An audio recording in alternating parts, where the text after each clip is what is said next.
encore. Dans le nid des abeilles encore, il m'a enlevé. Quand l'ennemi s'élève contre moi, il vient et il me donne la victoire. Il combat mes adversaires. Alléluia. Je mets la vérité. Je serai ma vie sans toi. Vie sans toi, je ne suis plus. Où serait mon âme sans toi?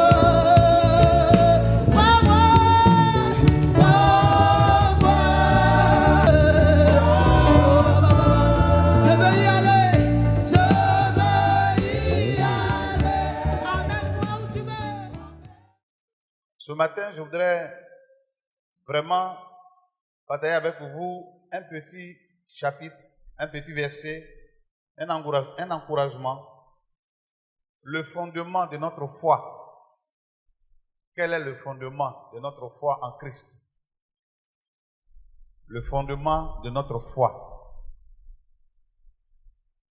Il est important de savoir sur quel fondement ma foi est construite. Sur quoi je suis fondé? Comme on dit, je suis chrétien. Est-ce que je suis chrétien pour plaire à un homme? Est-ce que ma foi est fondée sur des êtres humains, sur des traditions, sur des coutumes? Est-ce que ma foi est fondée sur des hommes, des êtres humains, des communs des mortels? Il est important que le chrétien sache le fondement de sa foi. C'est à partir de ce fondement-là que tu pourras réellement décrocher de grandes victoires, que tu pourras réellement avancer parce que tu sais réellement en qui tu as cru. Ça, c'est important. C'est vrai que dans Éphésiens 4, verset 11, Dieu parle des 5 grands ministères, des dons ministères. Pour dire que Dieu a donné aux uns comme apôtres, comme prophètes, comme évangélistes, comme pasteurs et comme docteurs. Mais les hommes que Dieu a donnés, qui sont les dons pour l'Église, ne sont pas Jésus qui sont morts à la croix. C'est des canaux. Dieu s'est choisi des canaux. Dieu s'est choisi des hommes et des femmes par qui il passe pour édifier son Église, pour édifier sa maison. Parce que vous devez comprendre que la Bible dit, Jésus a dit à Pierre, moi je te dis que tu es Pierre et que sur cette pierre, moi, Jésus, je bâtirai mon Église. Et il va plus loin dans Éphésiens 5, verset 25. Comme Christ a aimé l'Église, il s'est livré lui-même pour elle afin de la sanctifier. Donc en réalité, l'Église, tout à l'heure comme l'a dit l'homme de Dieu, n'est pas un patrimoine humain. L'Église est un patrimoine divin. L'Église se repose sur la personne de Jésus-Christ lui-même. C'est pour cette raison, il allait à la croix, il est mort pour l'Église. Personne ici n'est mort pour cette Église. C'est Jésus seul qui est mort pour l'Église. Aucun apôtre, aucun prophète, aucun docteur, personne n'est mort. C'est le Seigneur seul qui dit, c'est moi qui suis mort pour mon Église. C'est mon Église. Même le séjour, les portes des séjours des morts ne peuvent rien contre l'Église. Parce que la mort est le dernier ennemi de l'homme. Or, Jésus-Christ a vaincu la mort. Il a les clés du séjour des morts et de l'enfer. Ô mort, où est ton aiguillon? Ô mort, où est ta victoire? Alors, quand on dit je suis chrétien, sur quel fondement ma foi se repose-t-elle? Les hommes de Dieu jouent leur rôle, mais la pierre angulaire, c'est le Seigneur lui-même qui est mort pour toi et qui est mort à la croix pour moi. Alléluia! Et il passe par les hommes de Dieu, par les prophètes, par les apôtres, pour nous édifier, pour nous instruire, pour que nous soyons parfaits à des bonnes œuvres. C'est tout, notre rôle. C'est pour le perfectionnement du corps de Christ.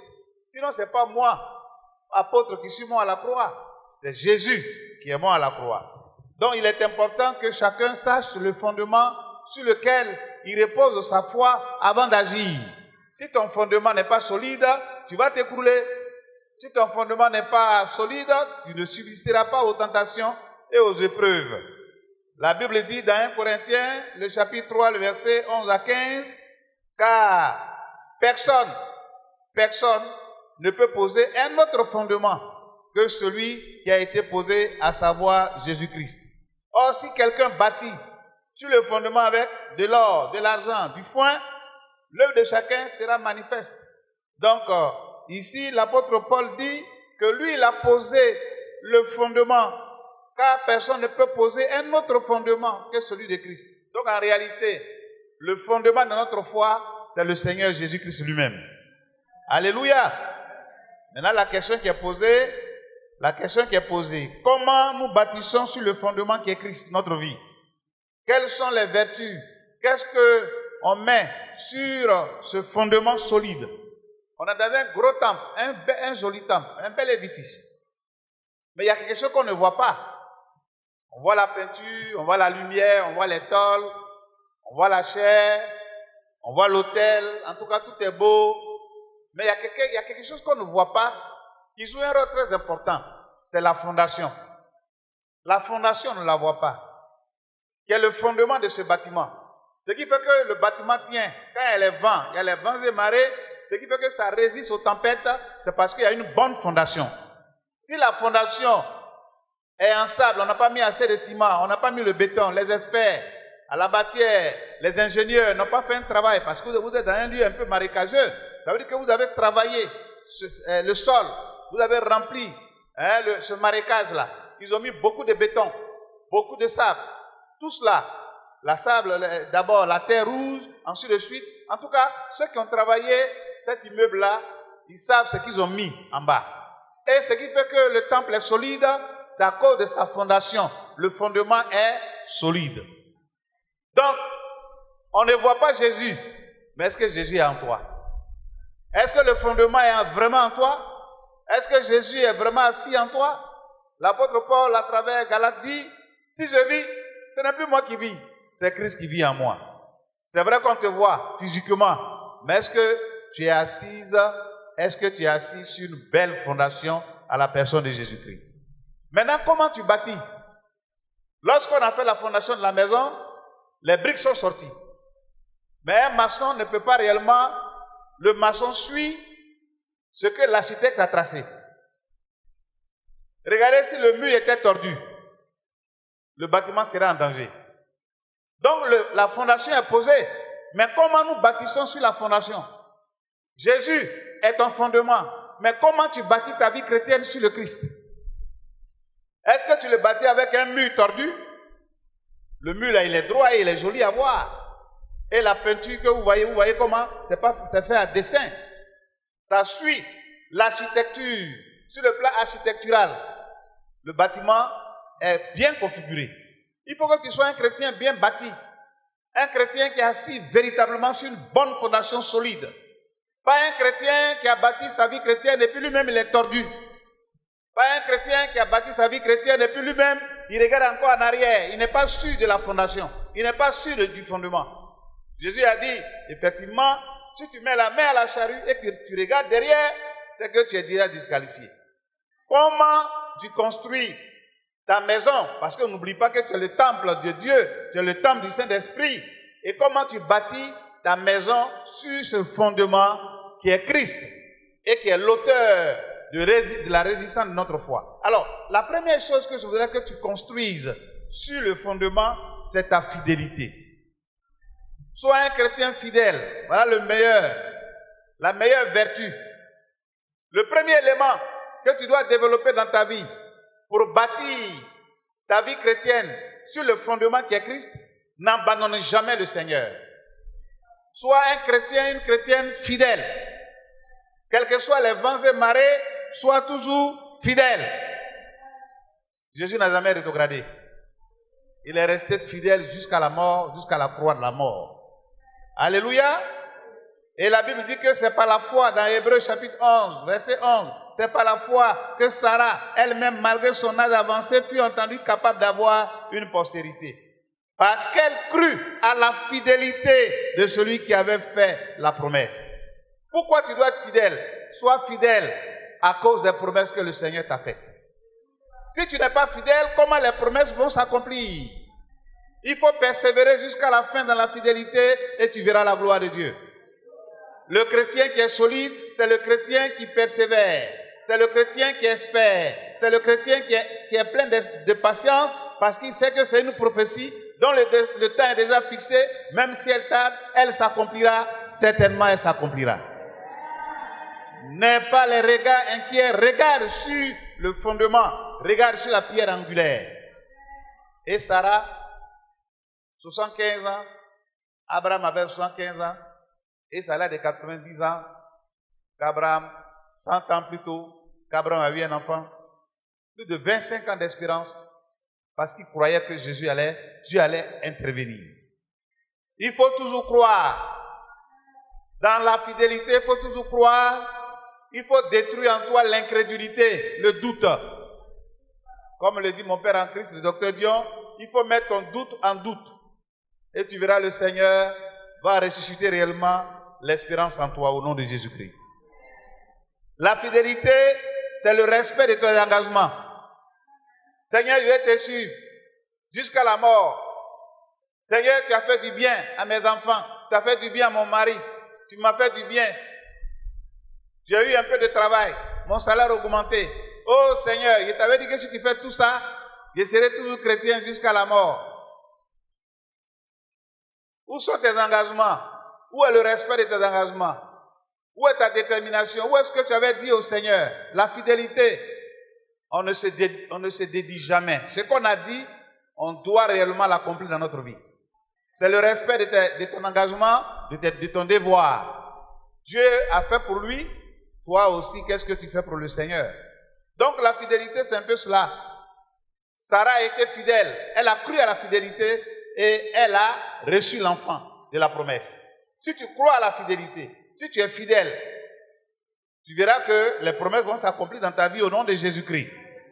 Alléluia. Les valeurs morales et spirituelles qu'on t'a communiquées, il faut les développer dans ta vie et tu verras la gloire de Dieu. Alléluia. Ne sois pas un chrétien circonstanciel. Un chrétien périodique. Un chrétien à Pani. Un pied dans l'église, un pied dehors. Quand tu as mangé, tu es rassasié et que tu as un peu d'argent, tu as bonne santé, alors tu chantes les cantines spirituelles, chrétien jusqu'à la mort. Quand la mort arrive, tu disparais. Sur quoi ta foi est-elle fondée? Est-ce que Jésus-Christ a fui la mort? Mais pourquoi tu as fui la mort? Tu es un plaisantin et le Seigneur dit, depuis le temps de Jean-Baptiste jusqu'à ce jour, pour aller au ciel, il faut être fidèle jusqu'à la mort. Il faut être fort. La fidélité, c'est le caractère de Dieu. Si Dieu ne t'est pas fidèle, il y a longtemps, on est mort. Chaque jour, on paye, Seigneur, pardonne-moi, mes péchés, m'ouvre sort, on pleure, on crie. Péché qu'on s'est repenti hier, là. Une semaine après, encore, on tombe dedans. Si le Seigneur n'était pas fidèle à lui-même, il y a longtemps, il t'a tué. Et toi, tu joues avec sa fidélité. Tu dis, ah Seigneur, je ne te crois plus. Tu as dit ça, depuis là, tu vas me donner ça, je ne vois pas ça. Tu as dit, tu vas me donner enfant, tu vas me donner travail, tu vas me donner mari.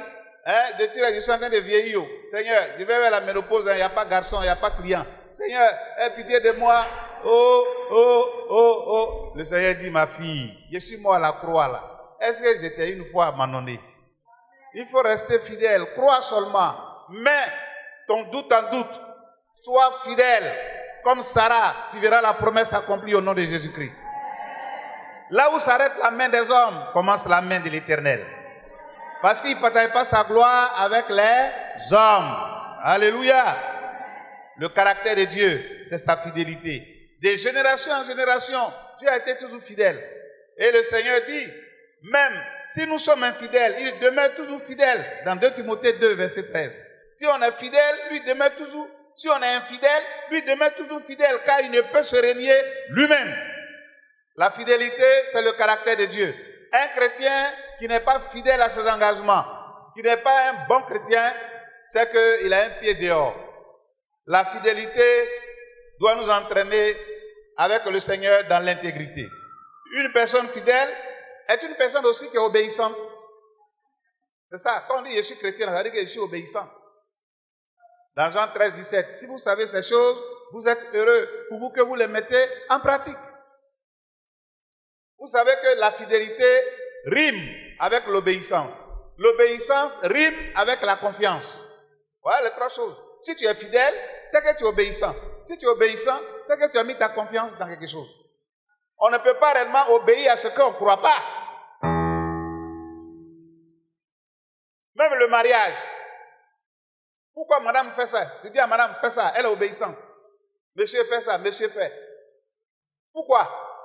C'est à cause de l'obéissance. C'est à cause de la confiance. On ne peut rien faire sans confiance, sans obéissance, sans fidélité. Vous savez qu'aujourd'hui, ce qui détruit les foyers, c'est l'infidélité. Quand l'homme a commis l'adultère, même si la femme l'a aimé, c'est difficile.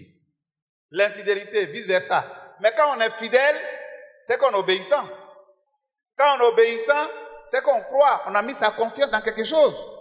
Donc si à cause de la croyance, à cause de la confiance, à cause de l'obéissance et à cause de la fidélité, alors je respecte mes engagements.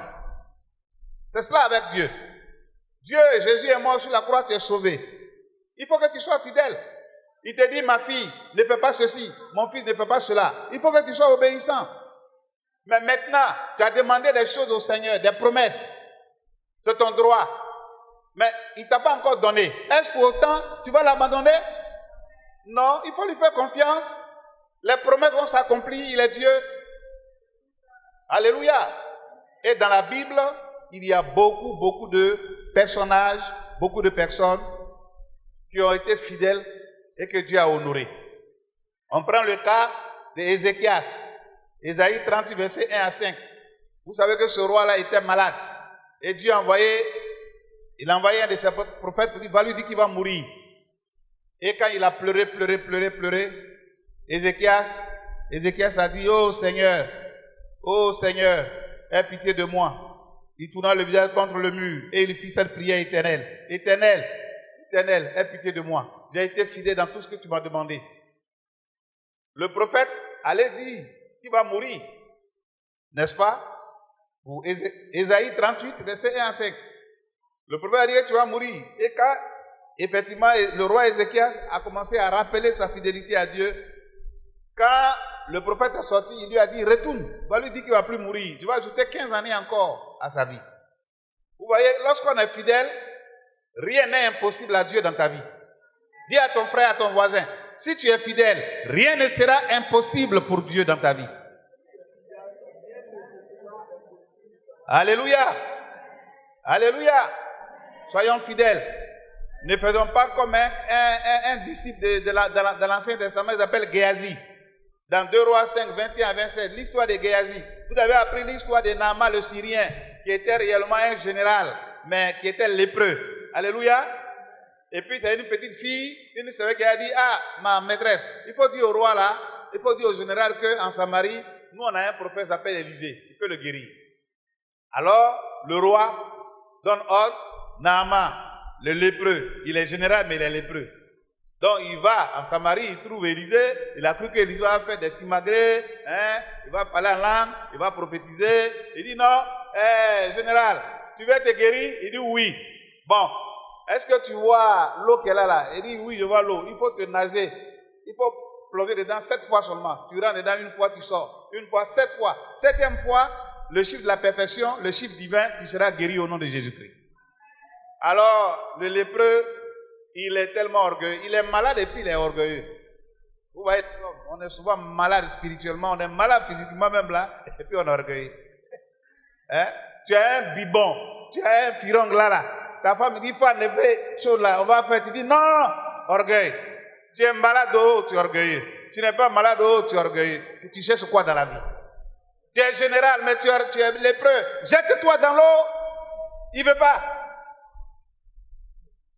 Le premier ennemi de la fidélité, c'est l'orgueil.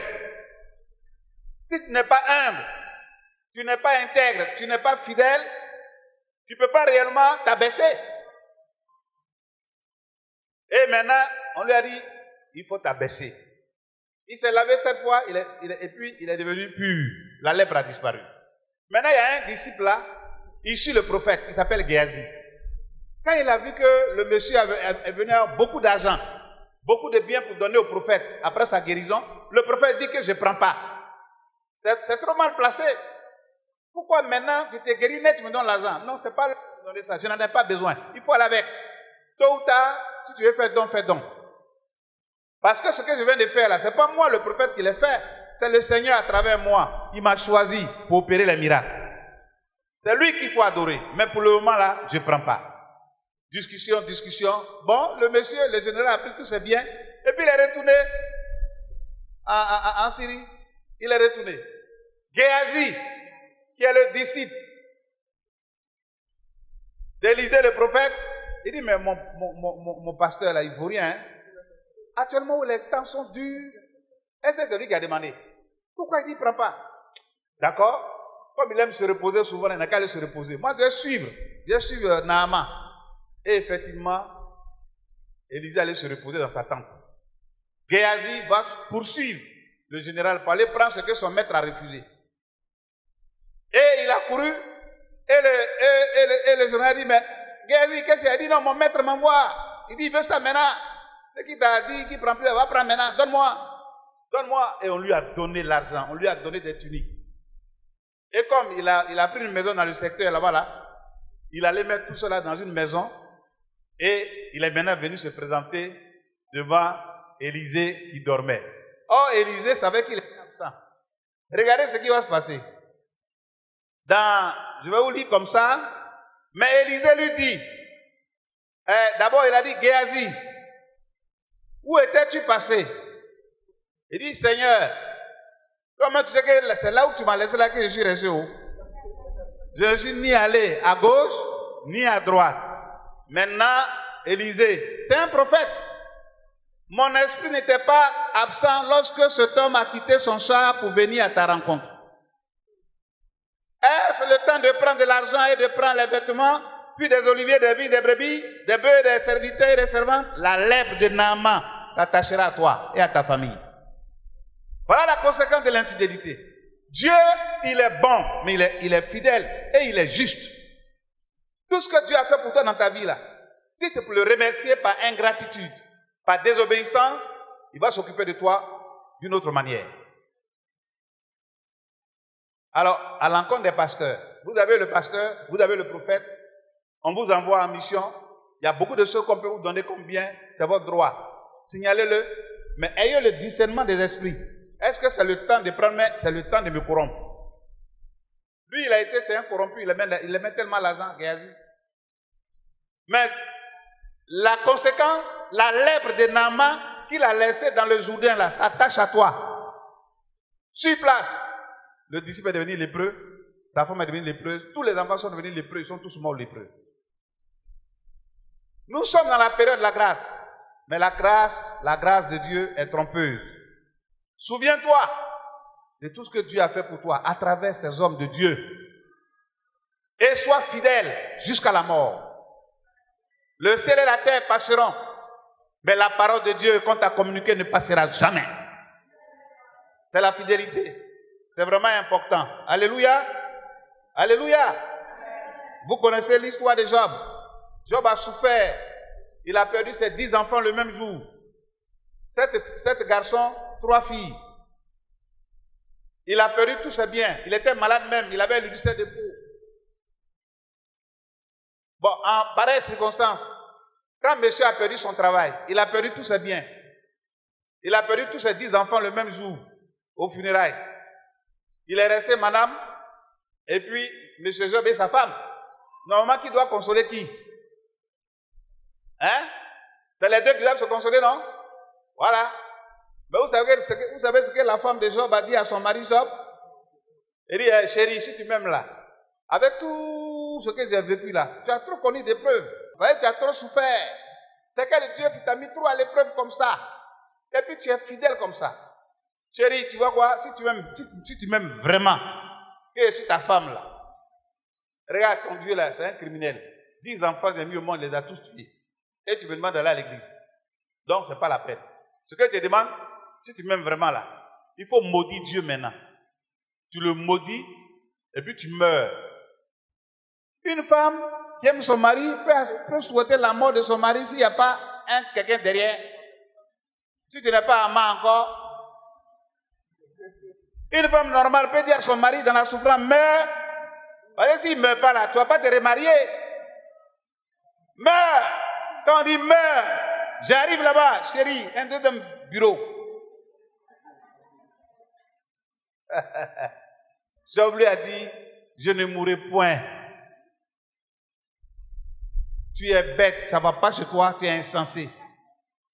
Dieu m'a donné la santé, s'il a pris, que son nom soit glorifié. Dieu m'a donné les enfants, s'il a pris, que son nom soit glorifié. Il y a 2 mecs qui n'en ont même pas, moi, il m'a donné 10. Au moins, on parlera de moi qui a eu 10 enfants. Que son nom soit glorifié. Tous les biens que j'ai perdus, on a tué, les brigands sont venus tout prendre là. Ce n'est pas lui qui m'a donné les biens là. Que son nom soit glorifié. Et la Bible dit que Job ne pécha pas. Job n'a pas ouvert sa bouche pour renier le Seigneur. Il a été toujours fidèle. Et il a dit que le nom du Seigneur soit loué. C'est ce que l'apôtre Paul dit. Toutes choses concourent au bien de ceux qui aiment l'Éternel. Parce que derrière chaque épreuve, il y a une explication spirituelle que tu ne comprendras jamais. Dieu seul connaît le secret. Et l'histoire nous enseigne qu'après l'épreuve de Job, alors Dieu a reconstitué la santé de Job. Il est guéri. Dieu a reconstitué sa richesse. Il est devenu plus riche qu'avant. Dieu a tout reconstitué. Même la femme qui a dit maudit Dieu meurt là, elle a laissé un peu de bagaille à la maison, elle a pris moitié et puis elle est partie. Parce qu'on ne t'a pas cherché, c'est toi-même qui est parti à cause des problèmes. Donc elle est partie. Et arrivée là-bas sur son amant là, quand elle dit maudit Dieu meurt là, deuxième bureau, elle est partie là. Quand elle a appris que son mari a restauré la santé, la radio, la télévision apparaît, elle dit, ah mon ami, tu as appris que mon mari là, on dit il est guéri, hein. Il dit ouais je sais ça, mais tu veux dire quoi? Non, je t'informe qu'on dit tout le monde dit qu'il est guéri. Deuxièmement, on dit ah, le monsieur qui était guéri, il est devenu riche encore. Il dit ah, mon ami, tu as appris encore que mon mari là, qu'il est laissé là, hein, et puis je suis venu chez toi, il paraît qu'il est devenu riche encore. Il dit oui. Tout le monde, c'est vraiment extraordinaire. Il dit, mais pourquoi tu dis ça? Il dit, toi-même là, tu me donnes quoi? Depuis que je suis arrivé ici, là, tu me donnes quoi? Elle te dit qu'il m'a chassé. C'est moi-même qui ai pris mon bagage et puis je suis sorti. Donc, il te dit en même temps que je retourne. Amour commercial, c'est ça les femmes souvent. Quand ça chauffe, on ne les voit pas. Quand tout va bien, c'est le meilleur mari. Quand tout va bien chez la femme aussi, c'est ça, c'est la meilleure femme. Quand elle travaille des moments difficiles, ah, c'est quelle femme ça? C'est quelle, on dit celui qui a trouvé une femme a trouvé le bonheur, c'est quel malheur. Tout ça, à cause de ce qu'on veut devenir infidèle, on ne veut plus devenir fidèle à Dieu. Il y a les conséquences logiques. Et finalement, l'histoire nous apprend que la dame, elle a eu honte là-bas où elle est partie. Et un jour, Job était en train de louer le Seigneur, lui dit merci pour sa fidélité. Et puis elle voit la femme qui arrive, elle-même. Et Job voit la femme, Job est heureux. Il dit à tout le monde, Dieu m'a tout donné, mais il y avait une seule chose qui me manquait, c'était ma femme. Je vous dis, acclamez le Seigneur parce que Madame Job vient de faire son entrée.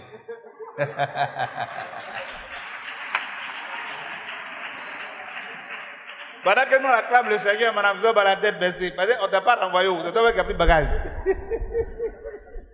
Et finalement, l'histoire nous enseigne qu'elle est rentrée dans son foyer, Job l'a accueillie comme sa femme.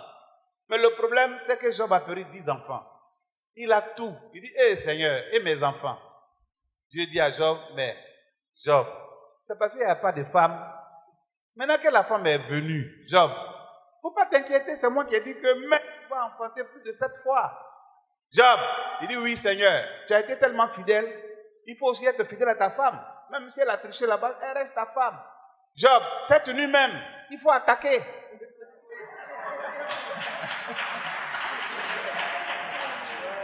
Et l'histoire nous enseigne que Job attaqua. Et quand vous lisez l'histoire de Job à la fin, la même bête, c'est la femme dans la Bible qui a fait 20 enfants. Madame Job a perdu 10 enfants, elle a retrouvé les mêmes 10 enfants quand elle est retournée dans le foyer. Jumeaux, tripléaux, tout ça. Et l'histoire nous enseigne qu'ils avaient eu 7 garçons, 3 filles. Elle a mis au monde encore 7 garçons, 3 filles.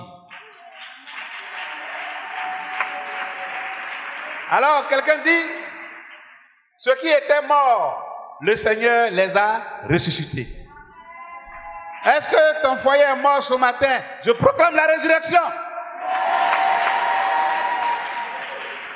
Si tu n'enfantes pas, nous proclamons l'enfantement au nom de Jésus-Christ. Ton travail est bloqué, il y a résurrection demain matin. Ta santé connaît la résurrection du Seigneur.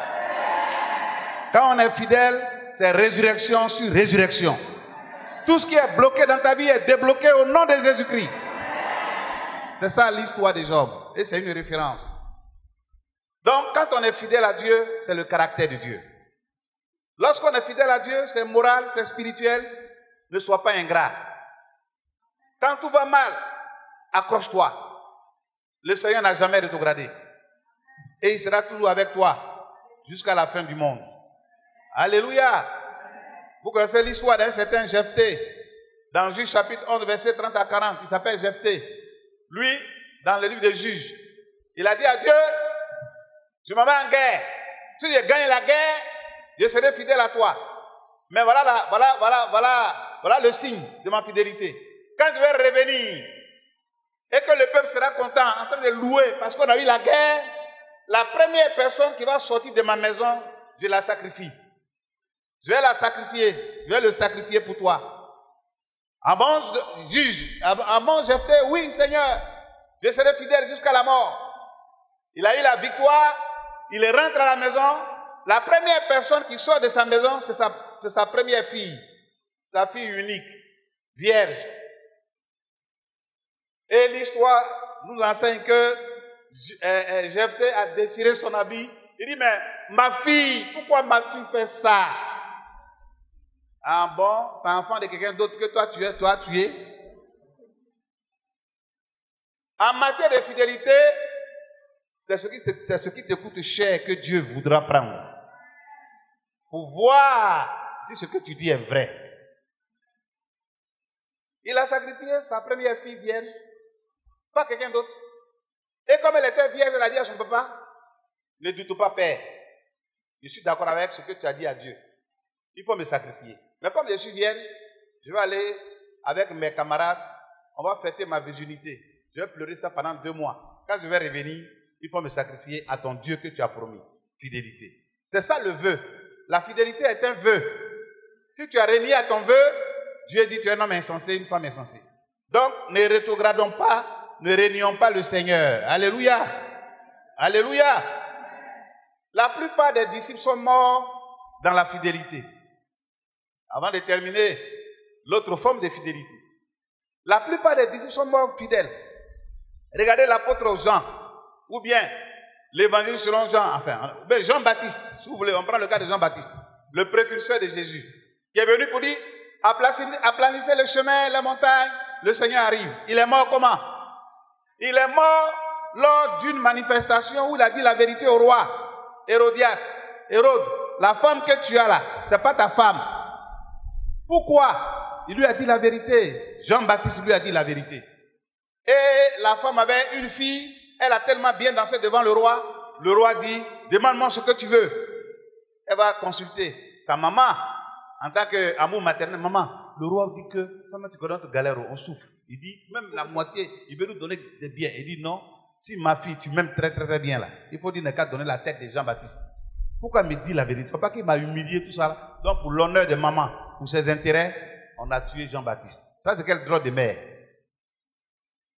Mais Jean-Baptiste est mort martyr. L'apôtre Paul, dans sa vieillesse à Rome, on a coupé sa tête. L'apôtre Pierre, le disciple audacieux, il est mort les pieds en bas. Non, il est mort la tête en bas, les pieds en haut. André a été décapité. La plupart, quand vous allez sur Google, vous allez voir les disciples, les martyrs, comment ils sont tous morts. L'autre mort qui nous a marqué, c'est celui qui a écrit l'évangile selon Jean. Ce n'est pas Jean-Baptiste, mais Jean. Il a écrit l'évangile de Jean et puis l'apocalypse de Jean. C'est le même auteur. Jean était un disciple. Et l'histoire nous enseigne qu'on l'a attrapé et on l'a mis dans quoi? Dans de l'huile. Dans une barrique d'huile qui était en train de bouillir. On l'a attrapé, on l'a persécuté. Tu n'as pas dit affaire de ton Jésus là. Allez, ils l'ont attrapé, l'ont attaché. Pendant que l'huile était en train de bouillir, plus de 100 degrés, ils ont mis Jean dedans. Les mamans, vous préparez même la petite huile qui vous touche un peu la peau là. Vous voyez comment ça se fait? À plus forte raison, on prend quelqu'un, l'huile est en train de bouillir, barrique, et on le met dedans. Mais quand on l'a mis dedans, il a commencé à rire. Parce que l'ange de l'Éternel était en bas et il a glacé l'huile. Lorsque nous sommes fidèles, Dieu reste fidèle. Et il a commencé à rire. On dit c'est un sorcier. allez, enlevez-le dans l'huile là. Et c'est comme ça, ils l'ont emmené en Asie mineure, selon l'histoire, sur une île qu'on appelle l'île de Patmos, et ils l'ont jeté parmi les serpents, les escorpions. Et c'est là-bas encore dans sa fidélité que Dieu lui a révélé l'Apocalypse de Jean. Il y a des choses que tu ne sais pas aujourd'hui, que tu peux savoir demain. Tout est lié à ta fidélité. L'avenir de ton mari, de ta femme, de tes enfants, Dieu peut te les révéler. Tout est lié à ta fidélité. Et c'est ça, c'est un vœu. Et nous bénissons le Seigneur parce que le Seigneur reste toujours fidèle. Lorsque nous sommes fidèles, on est toujours loyal. On ne renie pas le Seigneur. On va jusqu'au bout. Alléluia. Et le Seigneur continue toujours à nous bénir. Je voulais terminer pour dire, l'autre forme de fidélité, il faut qu'on soit fidèle à nos parents spirituels. Ça, c'est important. C'est vraiment important. Quand on est fidèle, on devient loyal. Quand on est loyal, on devient intègre. Quand on est intègre, on devient humble. Quand on est humble, on est un homme d'amour. Tout ça, ce sont des vertus qu'il faut bâtir sur le temple, sur le fondement qui est Christ lui-même. Alléluia. Alléluia. Josué a dit, dans Josué 1, il dit, Josué, serviteur de Moïse, et Moïse, serviteur de l'Éternel. Vous voyez, nos parents spirituels c'est eux qui servent l'Éternel en réalité. Nous, on sert l'Éternel à travers eux. Soyons fidèles aux hommes de Dieu, parce que Dieu passe par eux. Géasi n'a pas été fidèle, la conséquence, il a été lépreux. Dieu choisit ses serviteurs, les prophètes, les apôtres, tout. Tu ne vois pas Dieu et tu n'obéis pas, tu ne respectes pas les hommes de Dieu. Comment Dieu va honorer ses promesses dans ta vie? Comme l'a dit le prophète Nathan, depuis le 1er janvier 1979, c'est là que Papa Dieu m'a gagné dans le Seigneur. Ça fait 44 ans que je suis avec lui, ça fait 35 ans que je suis pasteur. Mais quand je venais à l'église, en 1979, j'étais célibataire. C'est en 89 que j'ai marié mon épouse qui est là. La loyauté. Maman Dion, Papa Dion, ils ont organisé mon mariage. De ce mariage est sorti 7 enfants.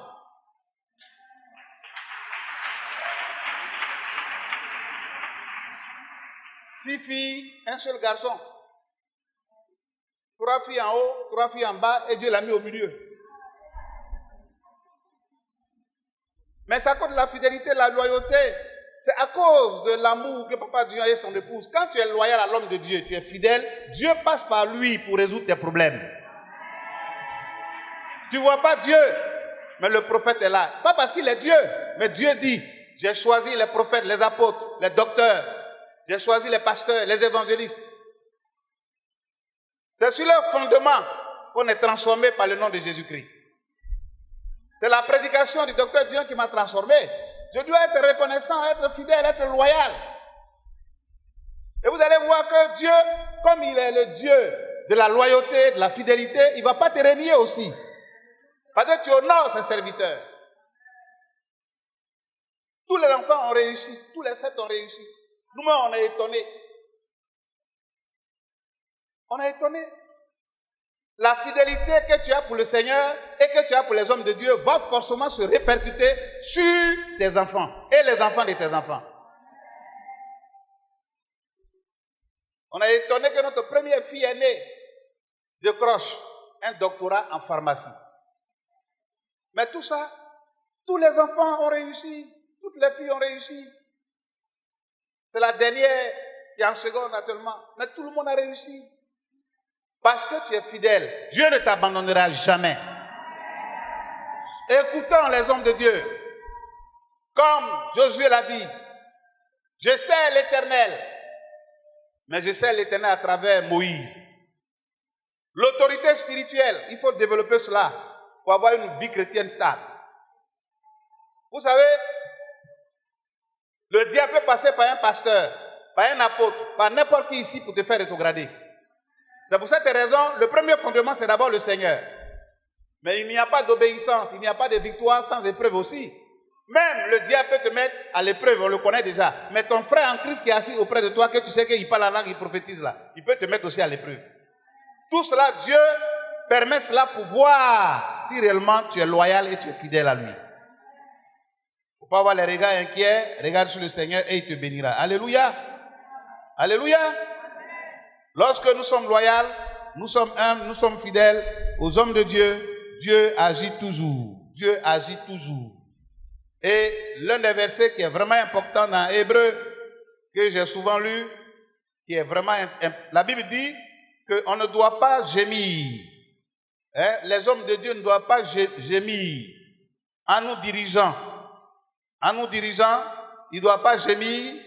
Je vais trouver rapidement ce verset-là pour que vous le preniez. Hébreu chapitre 13, voilà. On va lire ce dernier verset. Hébreu 13, 17 dit, obéissez à vos conducteurs et ayez pour eux de la déférence, car ils veillent sur vos âmes, dont ils devront rendre compte. Qu'il en soit ainsi, afin qu'ils le fassent avec joie et non en gémissant, ce qui ne vous serait pas aucun avantage. Alléluia. Il ne faut pas que les pasteurs, vos responsables, vous encadrent et puis ils gémissent. Ce n'est pas bien pour toi. Il faut leur rendre la tâche facile. Sois fidèle à eux, sois obéissant, sois humble. Moi, Papa Dieu m'a enseigné beaucoup de choses dans ma vie. Il m'a enseigné. C'est lui qui m'a baptisé. C'est lui qui m'a trouvé, qui a célébré mon mariage. C'est lui qui m'a aidé spirituellement jusqu'à ce que je sois pasteur. Je sens l'appel en 88. C'est lui qui m'a aidé aujourd'hui. Ses amis sont mes amis. Mais est-ce que je mérite cela? Mais c'est la fidélité, la loyauté, l'humilité. C'est ça, quand tu regardes les hommes de Dieu, ce sont des images. Ce sont des références, ce sont des repères. Pas parce qu'aujourd'hui je sais prêcher, je sais chasser les démons, mais qui m'a appris tout ça? Pas parce qu'aujourd'hui je parle la langue, je prophétise, mais qui m'a appris tout ça? Dieu est d'accord, mais il a passé par quelqu'un pour m'apprendre tout ça. Si je suis fidèle à Dieu, je dois aussi être fidèle à celui qui m'a formé. Et aujourd'hui, il m'envoie partout. Il est serein. Il sait que je vais dans la vision de Dieu. Il sait que l'onction qui est sur lui, comme l'a dit, Dieu a dit à Moïse, l'onction qui est sur toi, je le mets sur les 70 anciens. Papa Dieu a une onction, mais son onction est partagée et déversée tous ceux qui sont loyaux. Et on a remarqué que quand on quitte l'église, l'onction s'arrête. Parce que tu vas retrouver une autre onction là-bas. La fidélité a trop d'avantages pour nos enfants. Quand tu es fidèle et que tu es humble, tout le monde te connaît à l'église. Tu es hospitalier, tu es un homme d'amour. Tu as toutes ces vertus-là. Tes enfants ne souffriront jamais. Ta femme ne souffrira jamais. Ton mari ne souffrira jamais. Parce que même s'ils ne sont plus sur la terre, à cause de ce qu'ils ont été fidèles, cette bénédiction va toujours accompagner les enfants. Alléluia. Moi, je bénis le Seigneur. Les gens disent que apôtre Légré parle un peu. Papa Dieu, mais il m'a fait, il m'a transformé. Je dois être fidèle. Ce n'est pas le culte de la personnalité. On n'a pas eu d'adorer, on n'adore personne ici. C'est la reconnaissance. Regardez l'apôtre Pierre. Quand Jésus a commencé à laver les pieds des apôtres, quand toi, grand Dieu, tu laves les pieds des apôtres, et puis il y a un qui se lève et dit non, tu ne laves pas mes pieds. Il dit si tu ne laves pas tes pieds, tu ne me suivras pas. Tu sais que tu n'es pas mon disciple. Il dit si c'est comme ça, il faut laver tout mon corps.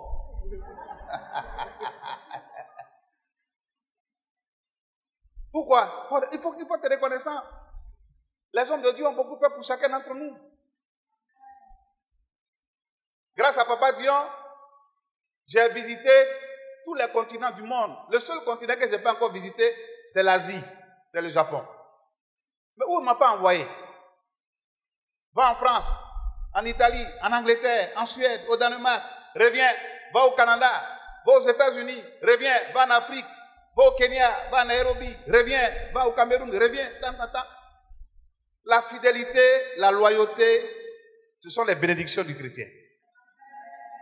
Parce que ta foi est fondée sur le Seigneur. Et quand tu le fais à cause du Seigneur, pas à cause des hommes. Et tu es béni au nom de Jésus-Christ. Alléluia. Alléluia. Alors je vous exhorte, vous avez un bon prophète. Je ne suis pas venu pour faire l'apologie. Je ne vous dis pas d'adorer le prophète Nathan. Dieu l'a choisi pour cette église.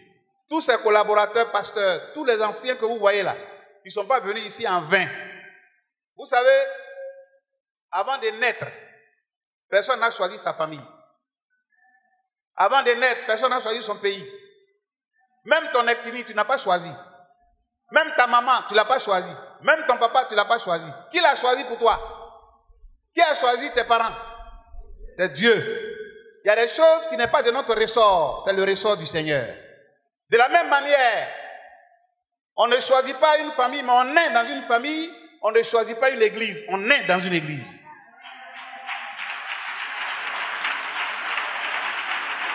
On est dans une église.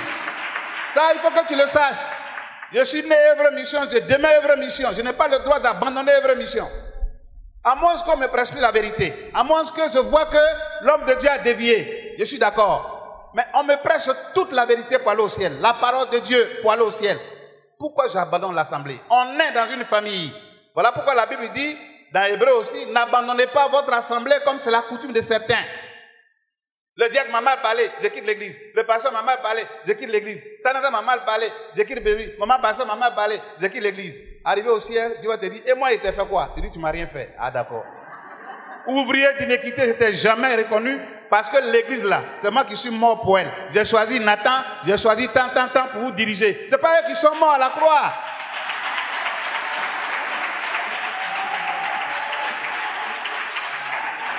Alléluia. Je vous exhorte, je vous parle par expérience. 44 ans de vie chrétienne auprès d'un leader que vous connaissez. Ce n'est pas un problème. Et je crois que cette église-là, elle mérite. S'il vient ici chaque jour, il aime l'église parce qu'il y a la vision. Il y a la vision. Vous n'êtes pas des chrétiens vagabonds. Il y a la vision. La parole est prêchée. Une telle église, on cherche quoi ailleurs? Aujourd'hui, tu es assemblée de Dieu. Demain, tu es œuvre mission. Après, tu es catholique. Après, tu es déime. Après, tu es gourou maragui. Après, tu es pentecôte. Après, tu cherches quoi? Chrétien vagabond. Tu as renié ta famille.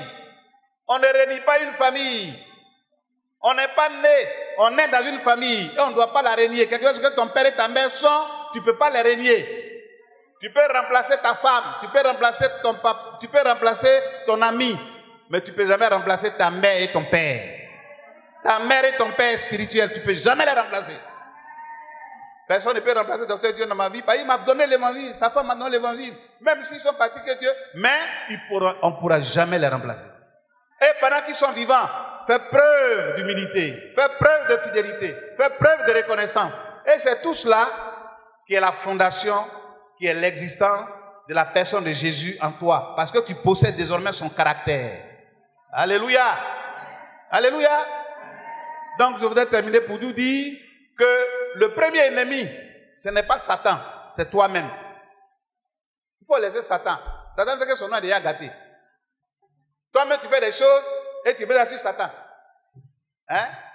Tu dis, Satan, sors de ma vie. Satan, il t'a fait quoi aujourd'hui encore? Toi-même, là, tu allais provoquer la chose. Hein? Donc, comme le disait John Wesley, il dit un jour, il rêvait, et puis il a vu Satan qui pleurait dans le sommeil. Satan pleure à un carrefour, bi. Satan pleure, bi. Il dit, Satan, qu'est-ce qu'il y a? Il dit, non, c'est pas les chrétiens là. C'est pas les chrétiens là. Et là, l'autre là, il allait chez des femmes de quelqu'un, il dit, c'est moi. Alors que lui-même, c'est que c'est femme de quelqu'un. Hein? Lui là, il a giflé son frère. Alors qu'il sait que c'est son frère. La colère l'a pris. Et c'est moi qui te se mettre en colère. Tout cela, je n'ai rien fait souvent. Souvent, je regrette même, mais je ne peux plus rien faire. Donc, les gens mentent sur moi. Voilà pourquoi je pleure. Sinon, moi-même, il n'a rien fait, c'est eux. Si ce n'est pas Satan, c'est toi. Si tu n'es pas son cousin, tu es son oncle. Il faut laisser Satan. Tu as le Saint-Esprit. À mon nom, vous chasserez les démons. À mon nom, vous direz. Voici les signes qui accompagneront ceux qui auront cru. Ils viendront contre toi par 7 chemins, mais ils feront par un chemin, mais ils feront par 7 autres. Ils te feront la guerre, mais ils ne te vaincront point. Parce que le nom de l'Éternel est en toi. Voici les signes qui accompagneront ceux qui auront cru. Voilà. Satan ne peut plus rien. Il est vaincu au nom de Jésus-Christ. Donc souvent, toi-même là, c'est toi qui es à la base de ton malheur. Tu mets ça sur Satan. Comme son nom est gâté, ça l'apprendra. Mais toi-même, tu sais que c'est toi qui es l'auteur. Sa cause, c'est toi qui fais. C'est toi qui as fait que la situation est arrivée. Tu cherches ta femme. Est-ce que tu ne vois pas clair? C'est ta femme. Tu cherches le frère là. Quand tu descendais pantalon, tout ça là. C'est le Seigneur qui a dit descends pantalon. Toi-même, tu n'as pas de volonté. Est-ce que Dieu est un robot? Nous-mêmes, on commet les choses, on met ça sur Dieu. Dieu dit, c'est ton problème. Parce qu'il y a la volonté de Dieu, il y a la volonté de l'homme. Voilà pourquoi il dit, faites ma volonté. Mais si ta volonté a primé, c'est ton problème. Tu seras esclave. Donc, n'accusons pas les hommes. Jésus est mort à la croix, c'est l'essentiel. Tu as la vie éternelle. Tu étais mort hier et tu es ressuscité. Tu étais mort hier, il t'a libéré. Et le fondement de notre foi, c'est Christ. On ne peut jamais l'abandonner. Comme les disciples, mourons martyrs. Ne nous trahissons pas les uns et les autres. Ne faisons pas comme Judas, il ne faut pas trahir Jésus. Sois loyal jusqu'à la mort. Et la récompense céleste attend. Il a dit, dans Jean chapitre 14, versets 1 à 2, que votre cœur ne se trouble point, croyez en moi et croyez en Dieu. Je vais vers le Père, vous préparez une place. Si cela n'était pas, je vous l'aurais dit. Bientôt, la trompette va sonner. Dieu va prendre ses enfants. Est-ce que tu seras parmi ces enfants qui ont combattu le bon combat de la foi? Dans peu de temps, Dieu va sonner la trompette. Mais écoutez-moi très bien. Le Seigneur dit, de deux qui seront sur le même lit, un sera enlevé, l'autre va rester. La révélation que je vous fais ce matin, la trompette va sonner, mais ce n'est pas tout le monde qui entendra le son. C'est ceux qui ont leur vie en règle avec le Seigneur. C'est ceux qui sont fidèles au Seigneur. C'est ceux qui sont loyaux au Seigneur. C'est ceux qui sont obéissants au Seigneur qui seront enlevés. On est deux. Pourquoi un part et puis un reste? C'est qu'il y a un désobéissant. Il y a un infidèle et il y a un fidèle. À la question, sur quel fondement ta foi est-elle posée? Que le Seigneur vous bénisse.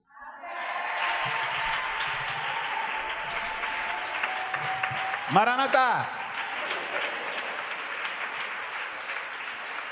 Que le Seigneur nous bénisse. Que le Seigneur nous bénisse. On va demander au Seigneur de nous...